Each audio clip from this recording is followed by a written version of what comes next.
투자 관련해서 네. 사기꾼 네. 요거 진짜 조심해야 된다. 네. 뭐 있다면. 문자 엄청 많이 오실 거예요. 무슨 추천주 뭐 50%든 무슨 추천주 100%든 진짜 그거 해서 그런 추천주로 부자 됐다는 사람 여러분 실제 주변에 있으신가요?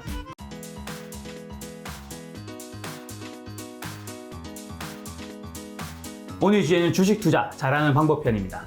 그럼 주식 투자로 이제 돈 버는 사람들 네. 좀 공통점 뭐예요? 뭐 많이 보셨을 거잖아요. 네. 와, 저희 주변에도 많고 저희 부대표도 뭐 충분히 대한민국에서 일단 하는 제일 많이 번 사람 어느 정도까지 보셨어요?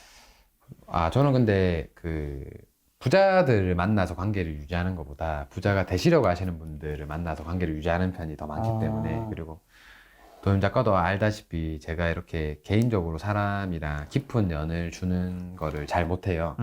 그래서 그런 게 있어서 그런지 스치면서 많이 만나고 많이 조언받고 많이 조언해주고 하는 경우는 많은데 관계가 막 뚜렷하게 깊거나 또 이렇지는 않아서 그리고 또 하나는 이제 제가 양질의 채널에 나와서 그런 사람들과 대화를 하는 그런 직업을 가진 사람이 아니다 보니까 그런 건 없는데 그래도 실제로 만나서 대화한 사람 중에 제일 돈을 많이 버신 분은 지금은 한 2천억 정도 보유하고 계실 거예요. 2천억? 네. 주식으로 2천억 번 거예요? 아니에요. 부동산으로, 사업과 부동산으로. 네, 2천억 정도. 근데 아이러니하게 그분이 투자를 시작하고 부동산을 시작한 것도 IMF 때부터였고 네, 본인이 저한테 운이 좋았다라고 스스로가 이야기하셨어요. 근데 그분도 IMF 때 창원에 공단을 매수하셔서 제가 알기로는 3년 만에 거의 한 땅을 30배 정도 수익으로 팔고 그때 스스로가 안 거예요. 아, 위기가 왔을 때 제가 위기가 언제라 그랬죠? 지난 시간에? 50%. 반토막. 네. 우리 이제 위기가 알죠, 뭔지. 일반 대중들은 대부분 다 그 위기를 모르고 지나가요. 서브프라임이 왔는데 그게 도대체 뭐고 언제 왔는데 그래서 언제 사야 되는데 이걸 모르는 거예요.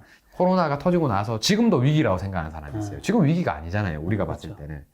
지수를 알면 이런 걸 알 수 있다는 거예요. 언제가 위기인지. 그래서 이분이 운인지 실력인지는 모르지만 처음에는 그렇게 운으로 버셨을 거예요. 사업을 새로 시작하려고 하셨고 그래서 공장을 차리기 위해서 그 패널을 만드는 거예요. LG에 납품을 하는 회사고 그래서 모니터 패널을 만드시는 공장을 이제 운이 좋게 하셨던 거죠. 그래서 그때 IMF 때 땅을 사서 결국에는 공장을 한국에 못 차렸어요. 땅값이 너무 올라서 팔아가지고 그래서 그 돈을 싸들고 그분이 그 다음 기회를 찾으러 중국에 들어가셨어요. 중국에서 사업을 처음 시작하신 거예요. 거의 1세대 중국 들어가신 거죠. 중국이 시장 개방 2000년대 초에 했거든요. 그때 바로 들어가셔가지고 중국에서 공장을 차려서 하셨어요. 엄청 진취적이신 분이네. 네. 그리고 한번 먹어봤잖아요. IMF 때. 그래서 서브프라임 오자마자 한국에서 땅을 사기 시작했고 그래서 제가 알기로는 유명한 드라마에도 그분의 펜션이 많이 나온 걸로 알고 있어요. 네. 아니, 제가 인터뷰하면서 느낀 것 중에 하나가 저도 이 채널에 워낙 고수분들이 많이 네네네. 나오셨잖아요. 제가 느낀 생각이 주식으로 100억대 이상을 버신 분들은 박스피에서는 좀 힘들었던 것 같고 위기 때 들어간 사람이 100억대 이상의 수익을 본 것 같다는 느낌 많이 받았거든요. 맞아요. 그래서 제가 가치 투자자분들 중에 부자인 분들은 어떻게 보면 운이 좀 많이 좋은 분들도 많아요. 생각보다. 그러니까 사실 지금 가치 투자자로 꽤나 성공하셔서 이름을 날리시는 분들이 계실 거예요. 근데 그분들의 자산이 대부분 보면 2000년도 때 뭐 이때 대부분 몇백억 투자자였어요. 몇천억 투자자였고 그런데 아이러니하게 이때 이후로 지금까지 왔는데 그 자산이 그대로예요. 그대로인 경우가 되게 많아요. 그 전에는 자산이 뭐 수천 배, 수만 배 늘어났었는데 어느 순간 이제 자산이 한 배, 두 배 이렇게 10년이 넘은 시간 동안도 안 늘어나죠. 맞아, 저도 그 얘기 들었어요. 네. 그러니까 옛날에는 뭐 IMF나 서브프라임 때는 100억대, 200대가 됐는데 지금 10년 정도, 20년이 지났는데도 여전히 100억대, 200대. 맞아요. 그러니까 제가 그때 드는 생각이 주식 투자에 정말 고수였다면 맞아요. 이게 몇 100억이 됐으면 이 사이에 사실 1.5%만 돼도 맞아요. 아니 그러니까 150%만 돼도 150억이 돼야 되는 건데. 네, 그래서 거기에 대한 깨달음을 제가 깨닫고 나서부터 가치 투자를 안 한 거예요. 그러니까 가치 투자를 하려면 시대적 상황에 받쳐줘야 된다는 거예요. 근데 너무 좋은 시대적 상황이 나왔다라는 거예요. 그래서 우리가 아는 대부분의 가치 투자로 몇백억을 버신 분들은 대부분 나이대가 많으세요. 근데 30대 젊은 40대 젊은 가치 투자자들 중에 수백억 버신 분 없잖아요. 없죠. 근데 그분들은 30, 40대 예, 그 가치 투자로 수백억을 벌었는 부자가 된 거예요. 시대적 상황이 좋아서. 그래서 그분들이 지금까지 40, 50대가 훨씬 넘어가는 시점에서도 그냥 그 자산을 유지하는 거예요. 그래서 이게 시대적 상황이 뭐냐면 극악이었던 IMF가 한 번 있었고요. 네. IMF가. 그래서 극악이었던 IMF 한 번이 아니라 극상이었던 IT 버블이 또 있었어요.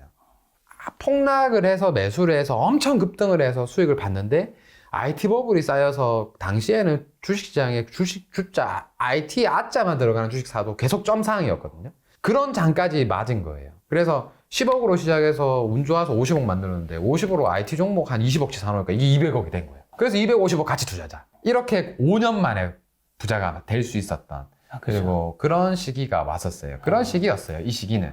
그런데 그 이후로 그런 장이 단 한 번도 안 나왔어요. 한 번도 안 나오다가 서프라임 한 번 나오고 그리고 또 한 번도 안 나왔죠. 그리고 이제 신흥 부자들이 이제 좀 만들어질 거예요. 왜? 지금 위기가 한 번 왔었고 위기가 있었으니까. 상승을 한 번 했으니까 이제 신흥 부자들이 이제 만들어질 거고 30, 40대 부자들이 새로 만들어져서 가치 투자를 해야 된다. 또 이렇게 이야기를 할 수도 있어요. 근데 그곳에서 저는 많이 배워봤잖아요. 책도 많이 읽었고. 근데 과연 내가 배운 게 내 실력을 늘리기에 충분한가? 신념을 쌓을 수는 있어도 큰 금액을 불리는 데는 조금 어렵지 않냐. 그리고 또 하나 여러분들한테 인사이트를 좀 교육자 측면에서 인사이트를 좀 드리고 싶은 건 뭐냐면 여러분들 자 생각을 해보면 대한민국에 주식하는 사람이 얼마나 많을까요? 그죠? 그죠? 많죠. 그러면 그 엄청나게 많은 사람 중에 반드시 한 종목에 몰빵해서 부까지 가는 사람은 나와요. 그렇죠. 한 종목으로. 네. 예를 들어 뭐 올해 초로 치면 테슬라 본인이 한 10억 샀어. 네, 뭐 1억만 사도 그럼 뭐 부자 80억 된 되죠. 거지. 네. 1억만 사도 뭐 2억만 사도 그런 부자는 원사이드로 상승을 하면 무조건 나오게 돼요. 근데 그 사람한테 돈을 그렇게 많이 벌었다 해서 그 사람한테 배울 수 있는 게 있을까요? 그건 좀 다른 얘기일 수 있죠. 다른 이야기예요. 네. 다른 이야기예요. 네.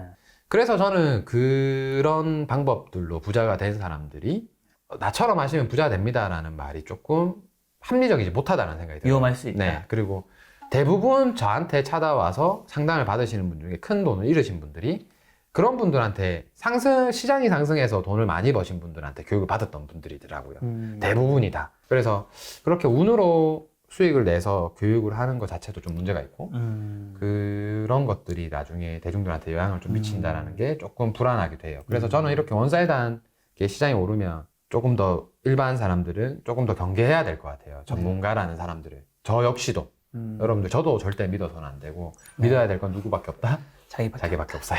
대표님 말씀하신 거는 뭐 가치 투자자 모두가 뭐 잘못됐다가 아니에요. 그런 말은 절대 아니에요. 많은 사람들 가운데 진짜 실력을 가진 사람도 있는 거고. 네. 근데 사실은 진짜 실력이 아니라 네, 맞아요. 시대가 받쳐줘서 그런 부분도 있을 수 있다. 네. 그러니까 여러분들이 꼭 검증을 하고 체크를 하자. 맞아요. 네. 그게 되게 중요한 것 같아요. 자, 그러면 이제 아까 말씀하신 이제 2천억 자산가 그런 분들 말고 대표님이 또 교육을 하잖아요. 그렇죠? 그러면 이제 부자가 아니었던 분들인데 대표님이 뭔가 가르치거나 해서 어쨌든 원래 평범했는데 부자가 되는 사람들 있잖아요. 주식 투자로. 네, 있었어요. 그런 사람들은 좀 어떤? 사실 교육을 통해서 부자가 되신 분들은 성향이 그렇게 크게 중요하진 않아요.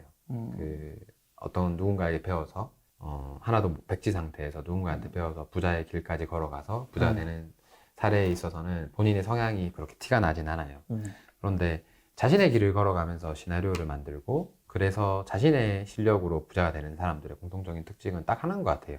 자기애가 강하다는 거. 그리고 자신만의 기준을 지키려고 매번 노력하다 보니까 남들이 봤을 때 좀 너무 개인적이고 지나치게 자기 주장이 강해 보이고 지나치게 일반인이 봤을 때는 조금 그래 보이는 경우가 많아요. 쟤는 왜 저렇게 자기 주장이 강해? 자기 주장이 뚜렷해? 이런 분들은 대부분 시장에서 어떤 시장, 이거는 부동산이든 주식이든 창업이든 마찬가지인 것 같아요. 그런 기준이 있었기 때문에 성공을 하는 거거든요. 그래서 김 작가도 채널에 대한 프라이드나 아니면 채널에 대한 자부심과 기준이 엄청 명확하잖아요. 그러니까 이것도 김 작가가 성공할 수 있었던 이유가 되는 거예요. 근데 처음부터 그 기준을 잣대를 들여대진 않았을 거예요. 하다 보니까 만들어진 기준들일 거예요. 어떻게 촬영을 해야 된다, 어떻게 촬영을 해야 된다, 이거는 좋아야 된다, 저건 좋아야 된다. 그런 자기 투자 영역에 있어서의 기준이 명확하더라고요. 맞아요. 그게 뭐 사실 옳다 그르다 이전에 맞아요. 옳다 그르다 이전에 사실 예를 들면 지금 우리 유튜브 촬영하는데 카메라 3대를 돌리고 있잖아요. 맞아요. 사실 한 대도 상관없거든요. 그러니까 대부분 휴대폰으로 요새 많이 하는데 김 작가는 끝까지 이걸 유지하더라고요. 제가 처음 그 유튜브 김 작가 유튜브 나왔을 때부터 처음 이걸 끝까지 유지하더라고요. 사실 세대는 한대나 시청자 입장에서는 다름을 못 느낄 수도 있다고 저는 생각은 해요. 네. 근데 문제는 문제는 3배 더 든다고 항상 징징대요. 네. 돈 많이 든다고. 근데 문제는 저는 느끼잖아. 아, 그렇지. 맞아요. 저는 느끼잖아. 맞아요. 그러니까 이게 그러니까 기준이라는 게 그런 거예요. 그러니까 옳고 그름이 아닌 거잖아요. 그죠. 맞아요. 그게 엄청 중요한 것 같아요. 그러니까 어떤 투자처에서 투자를 하고 있던 분들이든 부자분들은 대부분 그랬던 거 같아요. 자기의. 네. 그래서 오히려 남을 너무 막 내가 기부천사고 내가 남들을 위해서 너무 헌신적이고 네. 오히려 막 둥글둥글하고 이런 사람들 대부분 사기꾼이더라고요. 제가 만나보니까. 특히 투자계에서는. 네. 투자계에서는. 네. 그럼 대한민국 투자 문화 좀 어떻게 보세요? 엄청 좋아졌어요. 네, 좋아졌다. 너무 감사드려요. 유명하신 분들 많잖아요. 졸리 대표님이나, 네. 뭐 심사임당님도 마찬가지고, 네. 뭐 스마트스토어계 쪽이니까. 그리고 뭐 경제와 투자라는 게 꼭 그 주식이나 뭐 코인 이런 부동산 이쪽만이라고 생각 안 하셨으면 좋겠어요. 뭐 스마트스토어도 창업도 투자니까. 그렇죠. 대부분의 투자처에서 되게 유명하신 분들이 많은 분들에게 계기를 주는 게 저는 너무 좋아요. 그러니까 2019년도 저금리가 시작되고 주식시장이 폭락하면 이런 풍조가 될 거라는 거는 예전부터 알고 있었어요. 그래서 저도 김 작가한테 계속 경제 쪽으로 맞아요. 가라고 여러 가지 이야기를 했죠. 19년부터 계속 언급을 드렸던 것처럼 제 책도 그렇게 해서 일권이 나왔던 것처럼. 근데 저의 영향력보다 훨씬 더 큰 영향력을 가지신 분들이 이렇게 얘기해 주셔서 투자 시장이 너무 좋아진 것 같아요. 그래서 이런 투자 문화들이 조금 더 정착하려면 나를 위한 공부를 이제 해야 되는 시기라고 봐요. 왜냐하면 일본이 이런 시기가 왔었어요. 일본에서도. 그리고 일본에서도 이런 시기에 사기꾼이 엄청 했어요. 엄청. 왜냐하면 이렇게 투자에 관심을 많이 가지게 되면 결국 사람의 심리는 네가 해도 난 좀 편하게 있을게.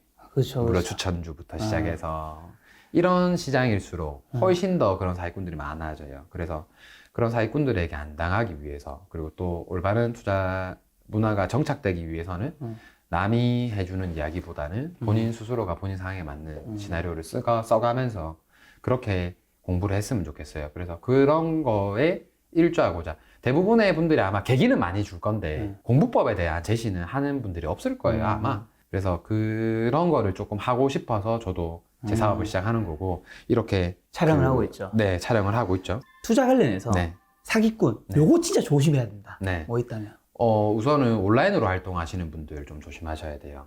그리고 카톡 단톡방. 단톡방 리딩. 네. 이거 여러분들 아셔야 되는 게 뭐냐면, 요새는 뭐 불법 토토로 혹은 완전 사기를 치는 경우도 많아요. 이게 뭐냐면 100명 방에 이제 초대를 받는 거예요. 단톡방에 들어갔어요. 그런데 100만 원을 넣었는데 두 달에 300만 원 출금을 한 거래요.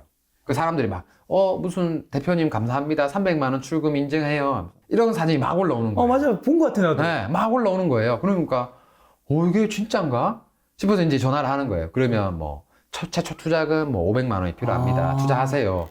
500만 원 받으면 이제 1,500만 원 되셨습니다. 인출해 드리는데 금융감독원에서 뭐 어쩌고저쩌고 하면서 4,500만 원을 추가 입금해 주셔야 1,500만 원이 수익금이 나갈 수 있습니다.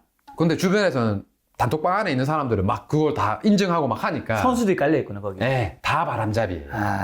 그래서 그런 것들에 여러분들 절대 속으시면 안 되고요. 그리고 또 하나는 문자 엄청 많이 오실 거예요. 무슨 추천주 뭐 50% 급등, 무슨 추천주 100% 급등. 다 의미 없어요, 여러분. 진짜 그거 해서 그런 추천주로 부자 됐다는 사람 여러분 실제 주변에 있으신가요? 아니 난 내 돈만 놓고 안 알려주겠어 나 같으면. 네, 그러니까요. 왜 알려줘? 그러니까요. 절대 그럴 일이 없어요, 여러분. 그러니까 그런 거를 믿고 의지하지는 않으셨으면 좋겠어요. 그게 일시적인 돈은 벌어줄 수 있어요, 이런 장에서는. 네. 10종목 아무한테나 추천해주면 7종목은 돈 버니까. 그렇죠. 근데 하락장이 한번 오고 그 돈 버는 게 꾸준하진 않을 거예요. 잠깐의 돈은 벌지 몰라도. 네. 그래서 그런 것들 좀 유념하셨으면 좋겠고, 그리고 오프라인으로 만날 수 있는 사람, 그리고 실명이 공개된 사람, 네. 필명으로만 활동하시는 분들도 되게 많아요. 그쵸. 그리고 최소 3년 이상 시장에서 살아남은 사람, 그런 사람들한테 교육받고 공부하고 또 강의 듣고 책 보고 유튜브 영상도 보고 그렇게 하시면 전 너무 좋은 것 같아요. 삶 속의 가치가 주식이다. 소비자의 지갑으로부터 매출이 생기고 매출로부터 이익이 나오고 이익이 가치를 만들고 가치가 주가를 만든다. 결국 투자는 우리의 삶이다. 우리는 그 속에서 기업을 찾아야 한다. 지난번 인터뷰했던 가치 투자의 대가 에셋플러스 자산운용 강방채 회장의 말씀입니다. 많은 분들이 물어보셨습니다. 어떻게 하면 강방채 회장의 펀드에 투자할 수 있냐고. 그래서 준비했습니다. 에셋플러스 자산운용에서 투자자를 위한 언제 어디서든 손쉽게 투자할 수 있는 펀드 매매 앱 에셋플러스 앱으로 강방채 회장과 함께하는 투자 되시기 바랍니다. 영상 아래의 내용 설명란에서 다운로드 받을 수 있습니다.